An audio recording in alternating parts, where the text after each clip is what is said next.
Well, hello, my friends. Michelle Wilson with First Team Estates, Christie's International, and you know what day it is. Happy Friday to you. I hope your week has been fabulous and you've got some great plans for your weekend. Hey, I know this week, many of you probably got kiddos off to school, so congratulations to you. Probably some big moments this week, I'm sure. Hey, this week, I'm going to start the first of a three-part series on getting your home ready for the market. These are easy things to do at a low cost. Some of them can just be done with sweat equity, and all of them will benefit you. And hey, hot tip, even if you're not considering selling, these will still be a great benefit to you as a homeowner to enjoy your house that much more and boost its value along the way.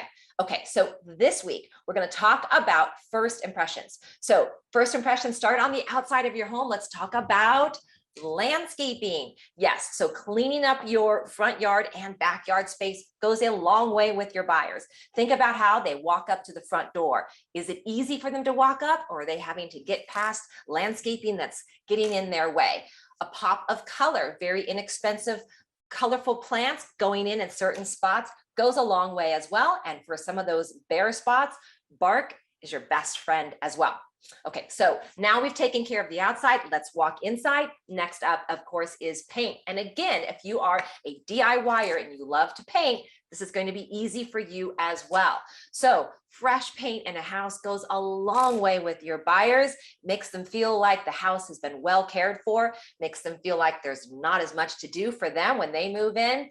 And it translates at the end of the day to a higher price when your buyers come and submit offers. So both of these projects can be hired out, and both of these projects can be DIY. Either way, whatever money you do or don't spend to get these done pays back and more. And of course, if you're staying in your house, it pays you back as well by giving you a fabulous place.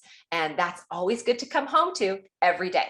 Okay, so join me next week for more tips, but let's get started on what happened in real estate this week. You know, I can't let you go until we talk about that. And I will say that despite the distractions in August, we did not see much of a change in our real estate activity. So in San Clemente, we stayed the course with 76 homes on the market, just like last week, but we brought on 17 new listings, put 30 into escrow, and 15 closings. Over in Dana Point, they also held steady at 59 homes on the market, just like last week, with 13 new escrows, 13 new listings, 25 new escrows, and 17 closings. And our friends over in San Juan, they went down just a little bit to 46 homes on the market with 8 new listings, 16 escrows, and 11 closings.